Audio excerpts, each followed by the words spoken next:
Hello दोस्तों, postal export गुरु channel में आप सभी का हार्दिक स्वागत है। आज की वीडियो में हम लोग देखेंगे कि डाकघर निर्यात केंद्र के कस्टमर पोर्टल में क्या-क्या फैसिलिटी उपलब्ध है। इस वीडियो में इस वीडियो के विषय के संबंध में यदि कोई भी आपको प्रश्न हो तो इस प्रश्न का आप कमेंट सेक्शन में उल्लेख करें, नोट करें, मैं इसका जवाब दूंगा। दोस्तों, इस डाकघर निर्यात केंद्र की फैसिलिटी के बारे में विस्तृत चर्चा मैं रवि प्रकाश देवा आपके साथ कर रहा हूं। आइए अब हम लोग डाकघर निर्यात केंद्र की सभी फैसिलिटियों का बारी बारी से विश्लेषण करें, देखें। दोस्तों, डाकघर निर्यात केंद्र के कस्टमर पोर्टल पर जाने के लिए आप इंडिया पोस्ट की वेबसाइट पर जाएं। इंडिया पोस्ट की वेबसाइट का एड्रेस है www.indiapost.gov.in। यहाँ आप देख रहे हैं डाकघर निर्यात पोर्टल का एक लोगो है, इसको आप क्लिक करें। जैसे ही क्लिक करेंगे यहाँ पर ऐसा आ जाएगा, you will be redirected to an external website, are you sure you want to proceed, आप ओके क्लिक करें। सो ऐसा करते ही यह जो वेबसाइट है आपको डाकघर निर्यात केंद्र के लॉगिन पेज पर ले जाएगा। यहाँ आप लॉगिन कर सकते हैं। मैं यूजर नेम से लॉगिन कर रहा हूँ। गेट ओटीपी मैंने क्लिक किया है। जैसे ही मैंने गेट ओटीपी किया, ओटीपी मेरे मोबाइल पर आ गया। अब मैं ये ओटीपी की एंट्री करूँगा। दोस्तों, ये ओटीपी 2 मिनट तक के लिए वैलिड रहता है, इसीलिए इसी दौरान आपको यह ओटीपी एंटर कर लेना पड़ेगा। सो ओटीपी मेरा है 105521। यह ओटीपी आपने जब रजिस्ट्रेशन किया होगा उसी समय जो मोबाइल नंबर दिया है, रजिस्टर्ड मोबाइल नंबर, उस मोबाइल पर आता है। दोस्तों, रजिस्ट्रेशन और प्रोफाइल अपडेशन के बारे में संपूर्ण जानकारी के लिए आप इस पर बनाए गए एक अलग से वीडियो को देखें। डाकघर निर्यात केंद्र customer portal registration and profile updation, इस से आपको वीडियो मिल जाएगा। YouTube पर यह वीडियो उपलब्ध है। यहाँ आप देखिए, यहाँ जो आपका नाम है, यूजर नेम है, इसको जैसे ही क्लिक करेंगे आप देखेंगे मैनेज प्रोफाइल, चेंज पासवर्ड और लॉग आउट, ये ऑप्शन यहाँ उपलब्ध है। तो आप चाहें तो यहाँ से पासवर्ड चेंज कर सकते हैं। मैनेज प्रोफाइल में आप जाएंगे तो प्रोफाइल अपडेशन के बारे में विस्तार से आप प्रोफाइल अपना अपडेट कर सकते हैं। प्रोफाइल अपडेशन का मतलब है बिजनेस डिटेल्स की entry, IC code, AD code, GSTIN, LUT की आपको एंट्री करनी है। देन केवाईसी आपको अपलोड करना है। केवाईसी में इंपोर्ट एक्सपोर्ट कोड आपने सेलेक्ट किया, import export code, document number आपके बिजनेस डिटेल्स से फेच हो जाएगा, document issued by, date of issued, और वो फाइल चूज करके आप इसमें अपलोड कर सकते हैं। सेकंड जो इसके अंदर है कि आप सेकंड में एडी कोड की एंट्री, एडी कोड नंबर ये फेच होगा जो बिजनेस डिटेल्स में आपने एंट्री डाली है। इशूड बाई, बैंक का नाम लिख दीजिए, डेट ऑफ इशू लिख दीजिए, और वो आप अपलोड कर दें। डॉक्यूमेंट 1 MB का PDF होना चाहिए। देन तीसरा डॉक्यूमेंट आप GSTIN ये अपलोड कर दीजिए, और देन लास्ट है LUT आपको अपलोड करना है। LUT यहाँ लिख दीजिए। अदर्स में डॉक्यूमेंट का डिस्क्रिप्शन का है, डॉक्यूमेंट नंबर, LUT का नंबर, डॉक्यूमेंट इशूड बाई, आप जो भी डेजिग्नेशन है इशूइंग अथॉरिटी का मेंशन कर दीजिए, डेट ऑफ इशू, और वो PDF 1 MB का आप अपलोड कर दें। सो ये आपके प्रोफाइल अपडेशन का हो गया। इसके बारे में, रजिस्ट्रेशन और प्रोफाइल अपडेशन के बारे में मैंने एक वीडियो बनाया है, जिसको आप ज़रूर देखें। यहाँ इन सभी चीज़ों के बारे में विस्तार से बताया गया है।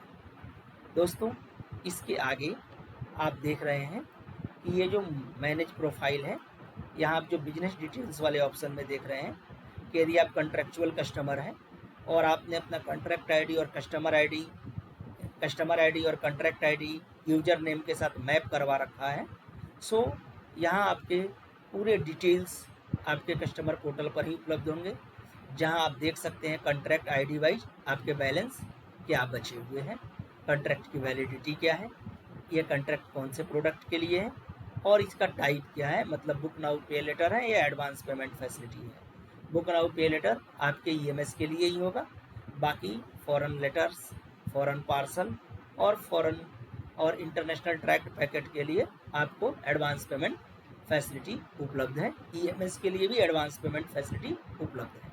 अब आप मेनू वाले ऑप्शन में जाएंगे, यहाँ आर्टिकल बुकिंग का ऑप्शन है।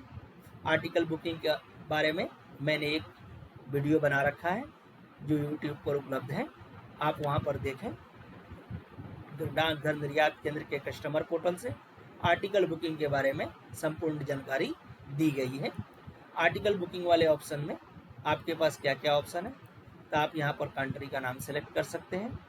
देन आप चेक अवेलेबिलिटी, सर्विस अवेलेबल है कि नहीं, service is not available here. Then आप कोई दूसरा कंट्री ले लीजिए, सपोज हम लोग लेते हैं बेल्जियम, देखते हैं यहाँ भी सर्विस उपलब्ध है।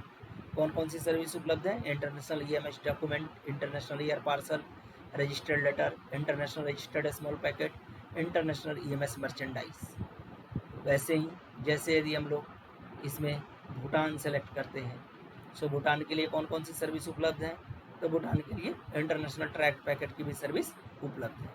देन यहाँ से आप कैटेगरी सेलेक्ट कर सकते हैं, इंटरनेशनल ट्रैक पैकेट सर्विस, इनका वेट डाल दीजिए, सपोज 100 ग्राम ने वेट डाल दिया और कैलकुलेट वेट, तो ये आपको पोस्टेज भी बता देगा कि टोटल अमाउंट क्या आ रहा है।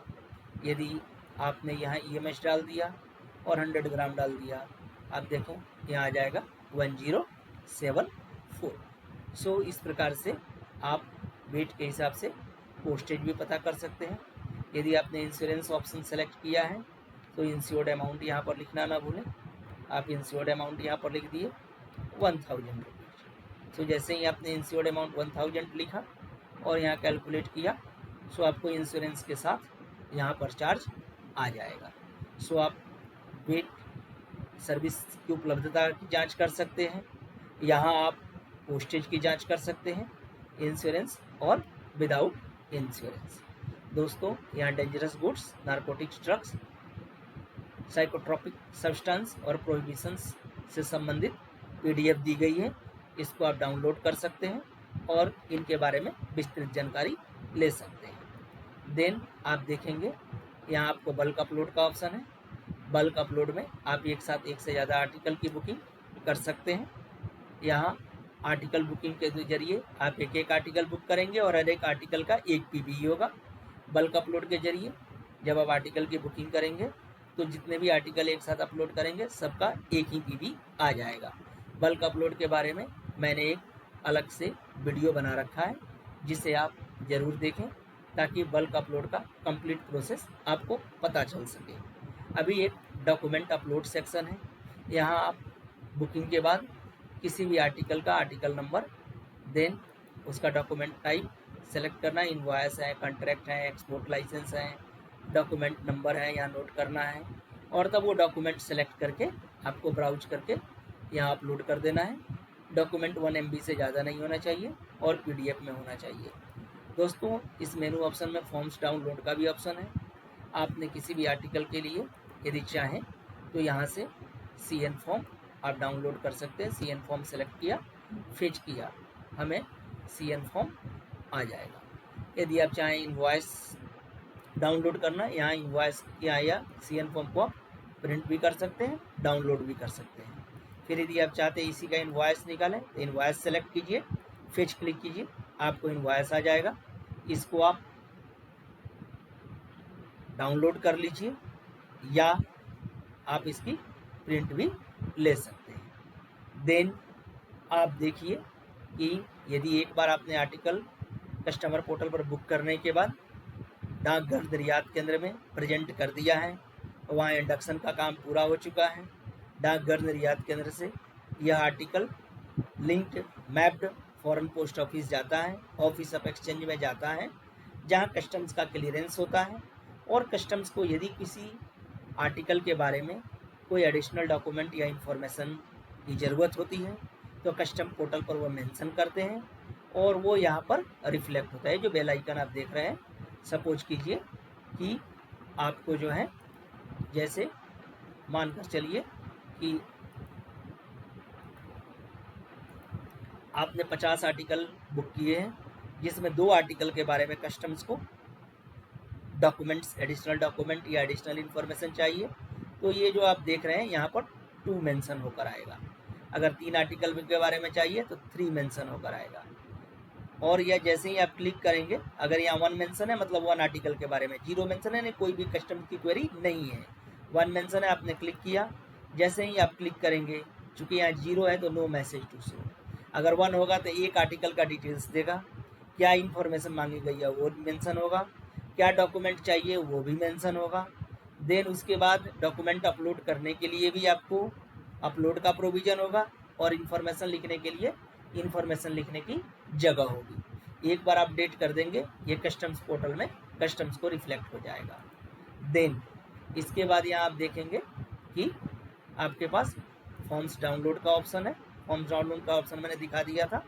यदि ये आर्टिकल कस्टम क्लियर हो गया कोई भी और फॉरेन कंट्री में डिस्पैच हो गया है, सो देन आप अप्रूव्ड पीबीई यहाँ से डाउनलोड कर सकते हैं। इसके बाद देखेंगे हिस्ट्री सेक्शन है। यदि आप लास्ट के 2 आर्टिकल का बुक किए गए लास्ट 2 आर्टिकल का हिस्ट्री देखना चाहते हैं तो हिस्ट्री यहाँ से देख सकते हैं। Article number, date of booking on customer portal. Then यहाँ क्या देखेंगे आप, सो यहाँ आप देखेंगे ट्रैकिंग। सो जो ट्रैकिंग मिलेगा दोस्तों, इसमें वैसे आर्टिकल की ट्रैकिंग मिलेगी जिनका आपने पोस्ट ऑफिस के या डाकघर निर्यात केंद्र के काउंटर पर आपने प्रेजेंट कर दिया है, और प्रेजेंट करने के बाद आपने पेमेंट कर दिया है या यह पेमेंट आपके एडवांस पेमेंट अकाउंट से कट गया है, तो ऐसे में आपको ट्रैकिंग प्रारंभ हो जाएगा। देन आपको ये वाला आर्टिकल डिटेल्स दिखा देगा कि कौन सा सेंडर है, कौन सा रिसीवर है, डिस्क्रिप्शंस क्या है, एंड देन आपको ये जो है आपको कस्टम्स का डिटेल्स दिखा देगा कि कस्टम्स का कोड क्या है, कस्टम्स का डिस्क्रिप्शंस क्या है, कस्टम्स ने क्या रिमार्क्स लगाया है, क्लियरिंग का डेट क्या है, और क्लियर्ड बाई कौन से कस्टम ऑफिसर ने क्लियर किया उनका नाम भी आ जाएगा। दोस्तों अब यदि आप चाहते हैं कि इसके बारे में डिटेल आपके द्वारा बुक किए गए आर्टिकल का पूरा एक डैशबोर्ड भी इसमें बना हुआ है। जब आप डैशबोर्ड को क्लिक करते हैं तो यहाँ पर आपको आर्टिकल नंबर के थ्रू आप सर्च कर सकते हैं, या आर्टिकल नंबर के थ्रू सर्च कर सकते हैं, या आप चाहें तो पीवी नंबर के थ्रू भी सर्च कर सकते हैं। दोनों ही ऑप्शन उपलब्ध हैं। यहाँ से आप बुक आर्टिकल के लिए भी जा सकते हैं, आप चाहें तो डायरेक्टली आर्टिकल बुकिंग के लिए भी जा सकते हैं, और यहाँ डैशबोर्ड से यदि आप चाहते हैं सो गो टू प्रोफाइल, आप सीधे अपने प्रोफाइल पेज पर भी जा सकते हैं। तो डैशबोर्ड एक काफ़ी अच्छा मेनू है, यहाँ से डायरेक्टली आप बुक आर्टिकल या गो टू प्रोफाइल पर भी जा सकते हैं। देन ये वाला आपको दिखाता है, यहाँ पर मंथ आप सेलेक्ट कर लीजिए कि किस मंथ का है, यहाँ अप्रैल मंथ मैंने सेलेक्ट कर लिया। देन ये बताता है अप्रैल मंथ में टोटल कितने कंसाइनमेंट बुक हुए हैं, टोटल डिक्लेयर्ड वैल्यू क्या है, और पोस्ट ऑफिस में कितने आर्टिकल इंडक्ट होने पेंडिंग है। यहाँ आपको बताता है कि जो आर्टिकल आपके कंट्री से डिस्पैच हो गए हैं वो ट्रांजिट में कितने पड़े हुए हैं। ये आपको दिखाएगा कि जितने भी आर्टिकल आपने पोस्ट ऑफिस में दिए हैं उसमें से कितने आर्टिकल अभी भी कस्टम प्रोसेस में अंडर कस्टम प्रोसेसिंग है, कितने आर्टिकल कस्टम क्लियर कर चुका है, कितने आर्टिकल ऐसे हैं जिनको कस्टम ने डिटेन कर रखा है, और कितने आर्टिकल ऐसे हैं जो इंडिया के बाहर ऑलरेडी डिस्पैच्ड हो चुके हैं। तो ये सारे इन्फॉर्मेशन आपको डैशबोर्ड पर मिल जाएंगे। देन मेल क्लास वाइज आपने रजिस्टर्ड कितने बुक किए हैं, पार्सल कितने बुक किए हैं, ईएमएस कितने बुक किए हैं, ये भी आपको पता चल जाएगा कि अप्रैल के महीने में कितने रजिस्टर्ड आपने डाकघर निर्यात पोर्टल से बुक किए, कितने पार्सल बुक किए, कितने ईएमएस बुक किए। देन आपका टॉप 5 डेस्टिनेशन भी पता चल जाएगा, जैसे यूएस के लिए हमने 14 बुक किए, यूके के लिए 10, श्रीलंका के लिए 10, चाइना के लिए 1। ये आप इसको चार्ट के माध्यम से भी देख सकते हैं। ये डाटा आपको पूरे एक्सेल में भी उपलब्ध है, यहाँ से आप एक्सपोर्ट करेंगे तो पूरा का पूरा डाटा डाउनलोड एट CSV आपको CSV में डाउनलोड होकर मिल जाएगा। तो आप देख रहे हैं कि ये पूरा का पूरा पोर्टल जो है एक कस्टमर के लिए किस प्रकार से कस्टमर की सुविधा को ध्यान में रखते हुए बनाया गया है, जहां एक कस्टमर के लिए, एक एक्सपोर्टर के लिए जो भी इंफॉर्मेशन चाहिए वो सब कुछ उपलब्ध है। दोस्तों, इस पोर्टल पर आपको एक काफ़ी इम्पोर्टेंट फीचर दिया गया है। यदि आप चाहते हैं कि अपने जो भी आपके बायर्स हैं उनका कुछ एड्रेस बुक बनाना चाहते हैं, कुछ उनका एड्रेस नोट कर रखना चाहते हैं, तो प्रोफाइल पेज पर ही एड्रेस बुक का ऑप्शन है। या आप रेफरेंस में कुछ भी रेफरेंस मैंने लिख लिया, रेफरेंस 5, सपोज 5 नंबर हमारा 5 नंबर एड्रेस रेफरेंस है। देन कस्टमर का नाम आ गया mister R.A. Solanki, okay. And then यहाँ पर उनका कंपनी का नाम हो गया Solanki textile, Solanki textiles. And then यहाँ पर उनका एड्रेस हो गया, उनका एड्रेस हो गया रमेश पैलेस, ठीक है। एंड देन इनका एड्रेस हो गया, लोकेलिटी हो गया मोहन गार्डन। देन इनका एड्रेस 3 में स्ट्रीट हो गया वीर, इनका हो गया आपको सुभाष चंद्र बोस मार्ग, चंद्र बोस मार्ग। देन आपको सिटी हो गया इनका सपोज वाशिंगटन। देन इनका पिन कोड हो गया 11098। देन इनका कंट्री हो गया, कंट्री यहाँ से आप सेलेक्ट कर लीजिए USA। देन इनका फ़ोन नंबर हो गया 9823।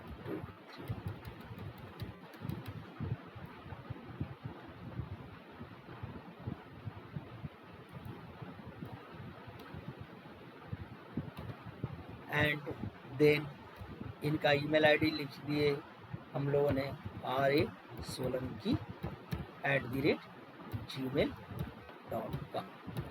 एंड देन आपने सेव कर लिया, तो ये क्या है, इनका एड्रेस आपके एड्रेस बुक में सेव हो गया। अब कभी भी आप जो है आर्टिकल की बुकिंग कर रहे हैं या जिस काम के लिए भी जा रहे हैं, या कभी भी आपको इस एड्रेस को पता करना है कि भाई सोलंकी जी मेरा 5 नंबर में रेफरेंस में क्या है, सो आप डालेंगे और फेच करेंगे, आपको कंप्लीट एड्रेस आ जाएगा। सो ये जो है एक काफ़ी अच्छा एक आपके पास मेथड है। और अभी हम लोगों ने कस्टमर पोर्टल में जो भी खूबियाँ थी उन खूबियों को देखा। आपको यदि कोई भी प्रश्न है डाकघर निर्यात केंद्र के बारे में तो आप कमेंट सेक्शन में लिखें, मैं इसे तुरंत जवाब दूंगा। और इस वीडियो को ज़्यादा से ज़्यादा लाइक करें, सब्सक्राइब करें और शेयर करें ताकि इसकी जानकारी लोगों को हो सके, अधिकांश एक्सपोर्टर को हो सके। धन्यवाद।